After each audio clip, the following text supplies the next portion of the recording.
En contexto, voces que revelan las conexiones entre lo global y lo local. Bueno, muy buenos días a todas y todos nuestros suscriptores de nuestro canal de Patreon. En esta ocasión nos encontramos con Mario Palma. Él es economista del Foro Social de Deuda Externa y Desarrollo de Honduras. Igualmente docente en la Universidad Nacional Autónoma de Honduras, la principal universidad pública de nuestro país. Asimismo, cuenta con una maestría en economía, en especialización en economía ambiental por la Universidad de Concepción, Universidad de Concepción en Chile. En esta ocasión vamos a hablar sobre diferentes temas económicos que están actualmente trascendiendo en Honduras, pero también a nivel latinoamericano y mundial prácticamente, Mario. Situaciones muy similares, sobre todo relacionados con el conflicto armado que hay en Medio Oriente con Irán. Y bueno, un poco hablar cómo esto termina influyendo también en lo que pasa en nuestro país. Pero inicialmente quiero comenzar como quizás con la principal noticia, Mario, de estos días. La semana pasada ya el Ministerio de Finanzas envió al Congreso Nacional un proyecto de presupuesto en el que incluyen ellos una reducción en la asignación presupuestaria. Esto también de la mano un poco con la reducción de instituciones que había anunciado ya el presidente Asfur al inicio de su gestión.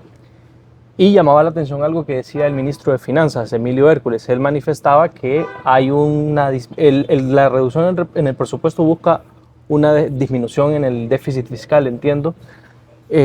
No sé, si nos puede hablar un poco de qué análisis ha hecho el FOSDE en estos días acerca del presupuesto, si realmente es un presupuesto que reduce el gasto público o si simplemente es una adecuación a la nueva administración. Bien, lo primero es que el presupuesto es el principal instrumento que tienen los tomadores de decisión para afectar la vida cotidiana de los ciudadanos. Eso es importante que lo tengamos claro. Segundo, vale la pena rescatarlo, es que nosotros no conocemos todavía el documento del presupuesto, por lo tanto no podemos hacer un análisis detallado del mismo. Sí podemos hablar de forma general el tema del presupuesto. Primero es que lo que el FOSDE ha venido sosteniendo, ¿verdad? Es que el presupuesto tiene que adecuarse a la realidad económica del país. Es decir, tiene que ser un presupuesto que sea financieramente sostenible. Si hablamos de los últimos presupuestos, estamos hablando de presupuestos que tenían previsto un 30% de endeudamiento, ¿verdad? Eso hay que revisarlo. ¿Por qué? Porque la deuda a la que Honduras está accesando es una deuda cada vez más cara. Eso por un lado. Segundo punto, ¿verdad? Es que debe de socializarse el presupuesto. Eso es importante, está en la ley, por lo tanto esperemos nosotros que se invite a los principales actores en temas de análisis de presupuesto del país para escuchar sus voces y que se ha incorporado en el tema del presupuesto. Otro punto es el hecho de que debemos de tener claro, porque usted muy bien lo apuntaba en su introducción, hay todo un tema de ahorro de presupuesto, entonces lo que nosotros esperamos es que se nos diga claramente cuánto es el impacto de estas decisiones en términos de la administración, ¿verdad? En términos del ahorro fiscal, ¿verdad? Cuánto es el impacto esperado, cuánto es el monto del ahorro fiscal y cómo se va a manejar ese tema dentro del presupuesto.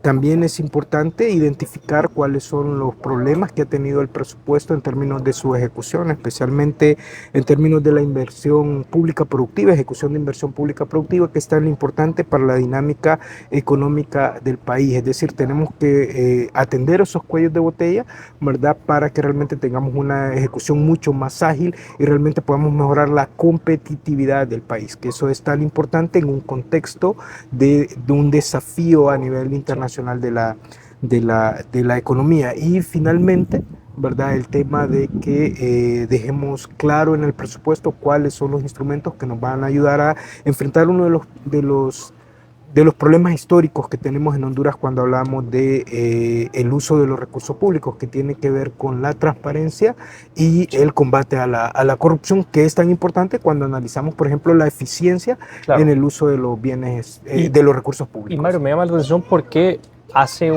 creo que hace un mes más o menos, también se presentó ante el Congreso una iniciativa de una nueva ley de contratación del Estado, ya que se hablaba de que esta ley que hay actualmente es bastante obsoleta, y usted hablaba justo de eso también, de que primero hay que modernizar, de que hay que eficientizar los procesos de contratación del Estado y solamente de esa forma vamos a poder tal vez reducir costos, ¿no? Eso por un lado.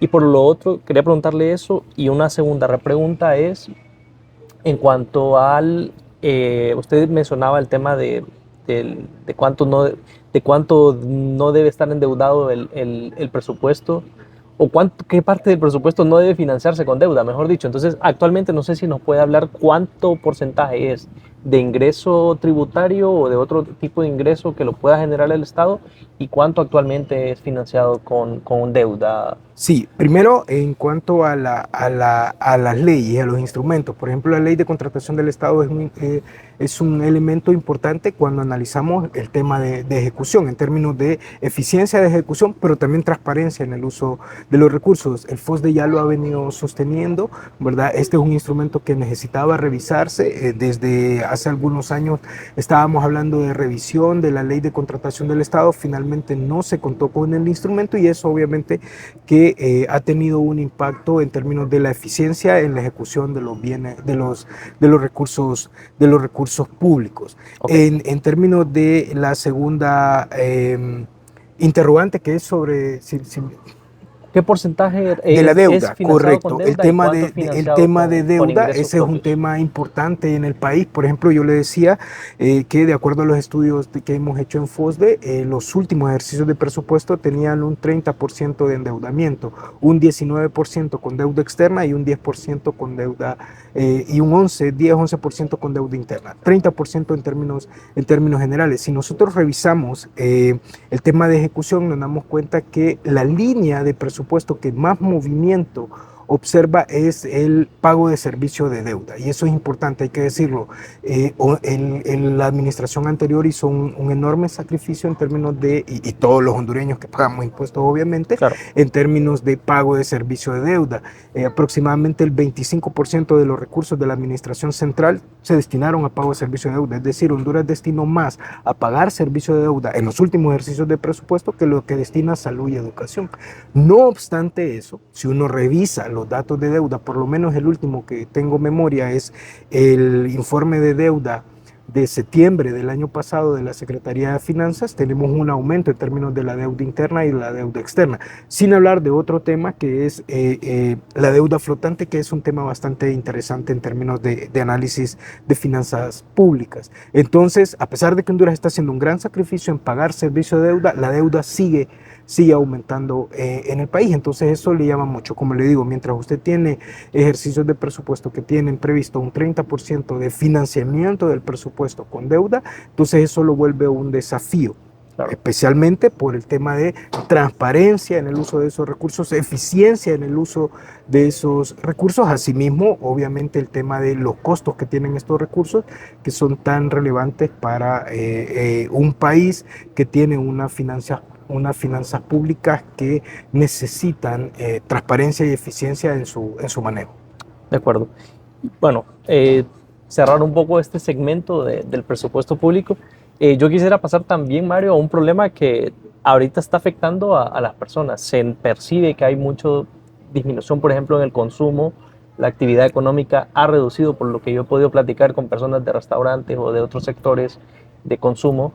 Me han manifestado eso, pues que a partir de esta situación con los combustibles, con el precio, la escalada de los precios de combustible ha reducido la economía, y también, por lo tanto, la actividad económica se ha visto mermada. La semana pasada el Banco Central publicó el último índice de precios al consumidor, y me llamaba la atención que justamente el sector transporte, el apartado de transporte dentro del IPC, habla de que representa el 63% de la inflación mensual, esto debido al incremento de los combustibles.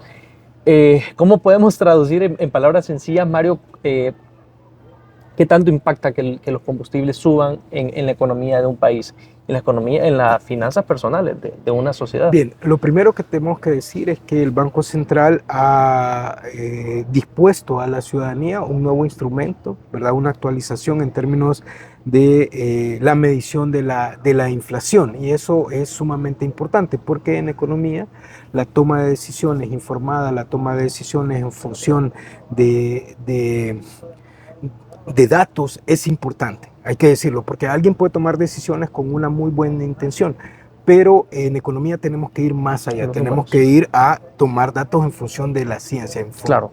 lo que en política pública se llama toma de datos en función de la evidencia, ¿verdad? Es importante, hay una actualización. Ahora, sí, nosotros sabemos que en términos de inflación, por los mecanismos de transmisión de precios que se llaman economía, nosotros tenemos presión inflacionaria por el aumento del precio de los combustibles, que es un problema que no solamente afecta, y usted lo decía en su introducción, no solamente afecta a la economía nacional hondureña, sino que afecta prácticamente a todas las economías del mundo. No hay una sola economía del mundo, una sola sociedad que no esté preocupada por lo que está pasando. En este sentido, lo primero que vamos a dejar claro es que la solución a esta problemática pasa por que se solucione el conflicto, porque es el conflicto el que está generando el aumento de precios. Ahora, cuando lo analizamos para Honduras, esto es sumamente importante. ¿Por qué? Por las características de nuestra economía. Nuestra economía es una economía pequeña en comparación a la dinámica mundial, es una economía con un alto componente de apertura internacional, con un alto componente de importado. ¿Cómo lo puede entender la gente que nos mira?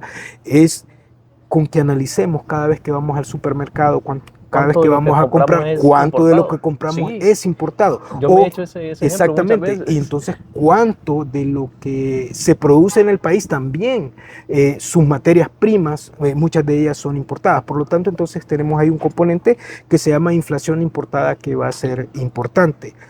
Porque el precio de los combustibles no solamente afecta por los combustibles que son un insumo productivo, sino que también afecta porque hay un encarecimiento en términos de la logística del traslado de mercancías, por un tema de, obviamente, aumento de costos energéticos, hay un tema de aumento de costos de seguro, hay un tema de tiempos, temporalidades y todo lo demás, y a un poco de especulación que hace que esto suba. Entonces le decía, para Honduras nos afecta primero por el componente de inflación importada. En segundo lugar, nos afecta porque obviamente desde el punto de vista macroeconómico, ¿verdad? Esto tiene una implicancia porque ya, por ejemplo, documentos especializados del Fondo Monetario nos hablan que hay una desaceleración en términos de la economía y que obviamente tiene un impacto directo en nuestra actividad económica y en las oportunidades de ingreso de los hogares. También afecta el tema de las finanzas públicas por el tema de impuestos,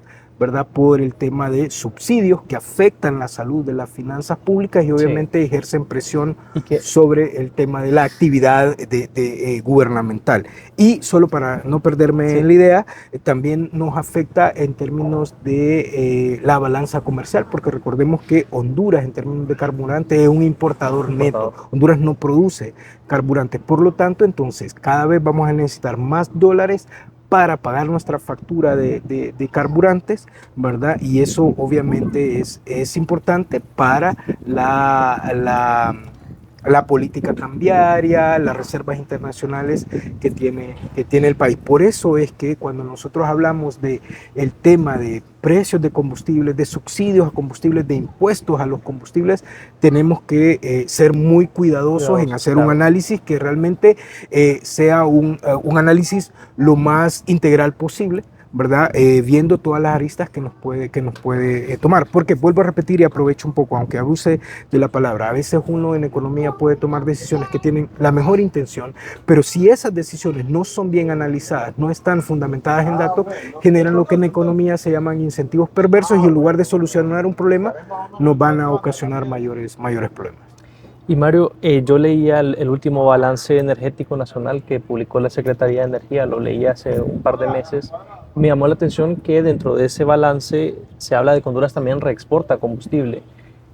Digamos, el que importa, pero creo que hay un sobrante y ese lo puede vender. ¿Eso también podría ser una vía de salida o no es realmente algo en esta situación en la que los combustibles están demasiado encarecidos? Es sumamente complejo porque Honduras no lo produce. Exacto. Entonces, no sé cuál será no conozco en detalle el tema de exportación de combustibles, pero cuando uno mira la balanza de pago y observa, por ejemplo, lo que dicen los informes de Banco Central, gran parte del uso de los dólares, especialmente en el país, en términos de balanza de pagos, ¿verdad? Que es la que mide la actividad comercial de lo que logro vender contra lo que compro en el extranjero, y tiene una importancia porque afecta, repito, la política cambiaria, afecta la política monetaria del país que que es tan importante, las reservas internacionales. Entonces me doy cuenta que gran parte de los dólares en el país se van para pago de factura petrolera. Entonces Claro. ahí habría que analizarlo. Y sí, voy a tomar un poco sus datos de un último punto que se me había olvidado mencionarles, se me había escapado en su momento, que es ¿por qué nos afecta tanto el precio de los carburantes? Porque Honduras lastimosamente no aprovecha todo su potencial de generación eléctrica alternativa que tiene, sino que gran parte de nuestra matriz energética depende de generación térmica, que obviamente está afectada en términos de costos por los precios. Y aquí Honduras es precio aceptante, no podemos hacer nada para afectar los precios. Por lo tanto, entonces todas las medidas que se pueden tomar son medidas paliativas, medidas que van desde decisiones individuales, cada uno de nosotros, nuestra familia, nuestros hogares, pero también el gobierno tiene que tomar decisiones y dar señales que realmente nos ayuden a enfrentar de mejor manera, buscando lo mínimo en términos de afectación, en términos de calidad de vida, con este tema de los carburantes.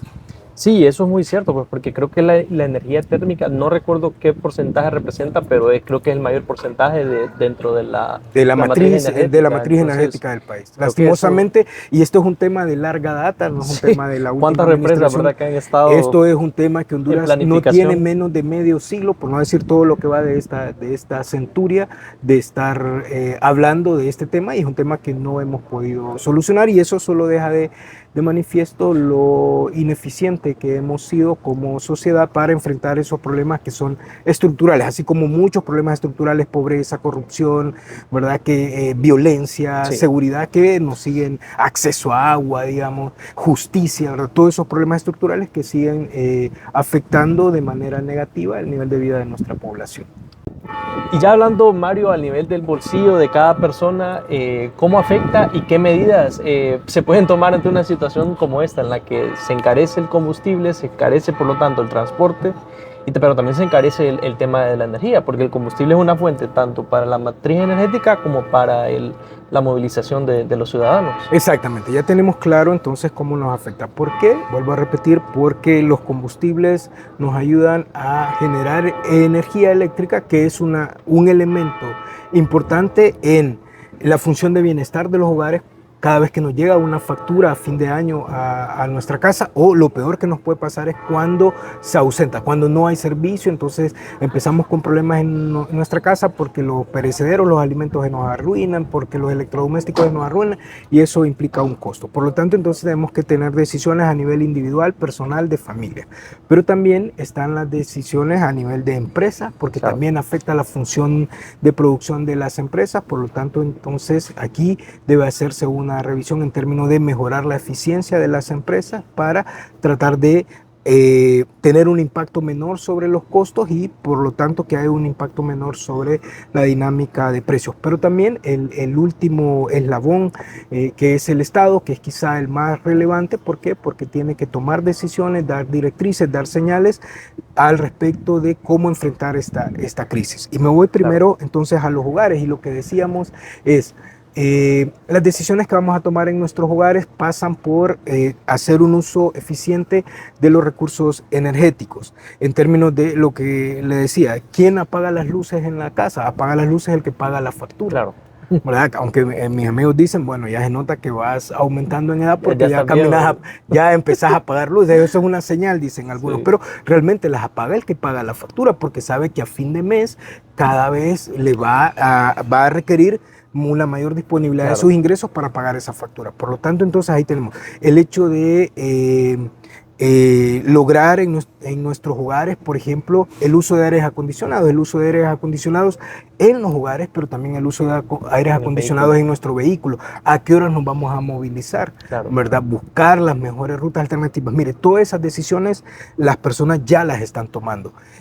Por ejemplo, el hecho de en Honduras, que tenemos tanto vehículo con motores grandes, digamos, ¿verdad? Que eso impacta en el consumo, por lo tanto afecta a los presupuestos y también afecta a la matriz de importación de combustible. Entonces, todas esas decisiones se están tomando. En términos de la empresa, lo que le decía es eficientar, ¿verdad? El tema del uso de los recursos para tener una menor presión sobre los precios. Y finalmente el gobierno, que es el actor quizás más importante, tiene que dar visos de que realmente tiene una intención. Por ejemplo, nosotros en FOSDE estábamos proponiendo algunas soluciones, algunas propuestas que, repito, no van a solucionar el problema, porque Honduras, la solución al problema pasa por solucionar el conflicto, ¿verdad? Y Honduras es un precio aceptante en esto, por lo tanto lo que tenemos que buscar son medidas paliativas, y le voy a dar algunos casos. Por ejemplo, el hecho de buscar aprovechar ya el tema de un cambio de horario para invierno o verano, digamos, una cosa que ya en nuestro país se probó en algún momento. El tema de las decisiones que se pueden tomar sobre los impuestos o los subsidios sobre los carburantes. Y ese tema hay que analizarlo muy bien. Banco Central, CEFIN tienen que sentarse, empezar a hacer un análisis. Uno de los puntos que propone el FOSDE, por ejemplo, es que el impuesto que nos cobran sobre los carburantes, que es un impuesto sobre consumo, no es un impuesto sobre volumen de consumo, no es un impuesto sobre precio. Okay. ¿Qué significa un impuesto sobre volumen de consumo? Usted paga el impuesto a medida que consume más galones. Claro. Si consume menos, entonces paga más impuestos, porque la tasa es fija. Si no mal recuerdo, son 99 centavos de dólar en la gasolina super, y creo que son 45 centavos de dólar en el diésel, por hablar de los más importantes. Entonces, una de las propuestas de FOSDE es, tenemos un impacto por diferencial cambiario, por el tipo de cambio, ¿verdad? Okay. Entonces, por ejemplo, si nosotros tomamos desde el 27 de enero, la toma de posición, hasta el lunes de la semana, de la semana anterior, solo por diferencial cambiario, por el tema del precio del dólar, los hondureños estábamos pagando 11 centavos más de precio en bomba en la gasolina. Entonces, si se toma una decisión de que no se cobren dólares, por lo menos dure la emergencia, y se tase en un monto fijo en lempiras, entonces vamos a tener una buena señal hacia el consumo de los hogares, y se salvaguardaría de cierta medida las finanzas públicas, porque hay que dejarlo claro en este tema de los combustibles y lo mucho que se habla de quitar el impuesto. El impuesto a los combustibles se puede quitar solamente si sale de un plan de ahorro del Estado. Es decir, el Estado ya tiene previsto, como es un impuesto sobre consumo, claro, ya tiene previsto en el presupuesto cuánto se va a recaudar en términos de impuestos, y eso ya está en la planificación. Por lo tanto, si yo lo dejo de recaudar, entonces entro en un problema que en economía se puede hacer una analogía que se llama eficiencia de Pareto, que se resume en lo siguiente: no puedo mejorar a alguien, cuando yo ya estoy usando los recursos, no puedo mejorar a alguien sin desmejorar a otra persona. Entonces, eso es lo que pasaría. Si a mí me dicen, esto es, se van a quitar los impuestos a los combustibles, pero sale de un tema de ahorro, que lo tengamos claro, entonces yo le digo sí. Pero si no es así, entonces obviamente, ¿qué va a pasar? Se vuelve a sacrificar el tema de la prestación, la eficiencia de la prestación de bienes y servicios, y al final lo pagamos. Y muy interesante todo. Esa respuesta, porque creo que a nivel político se está como manipulando bastante con eso. Y ahí hay que tener la posición política. Exacto, y ahí hay que tener claro algo. Si uno en economía toma decisiones políticas, tienen una consecuencia. En economía las decisiones tienen que basarse en ciencia, tienen que basarse en evidencia. Claro. Claro, sin perder de vista, obviamente, el componente de afectación que va a tener en la sociedad, de empatía que debemos de tener en la sociedad. Pero en la economía es claro, si usted no lo paga otro. Si no lo paga hoy, lo paga mañana. Eso es así, por lo tanto, debe hacerse un análisis importante sobre esa decisión. Sí, bueno, muchísimas gracias, Mario. Esta fue una nueva edición de En Contexto. Como recordaba Mario, él es economista. Labora en el FOSDE, también es académico en la Universidad Nacional Autónoma, cuenta con maestría en economía y especialización en economía ambiental. Mario, un gusto haber podido contar con usted y contar con sus valoraciones, y bueno, muchísimas gracias también por su suscripción. Solo decir, antes de que nos vayamos, sí, que Dios y la Mater nos iluminen y nos guíen a todos. Muchas gracias, Mario. Un gusto. Un gusto.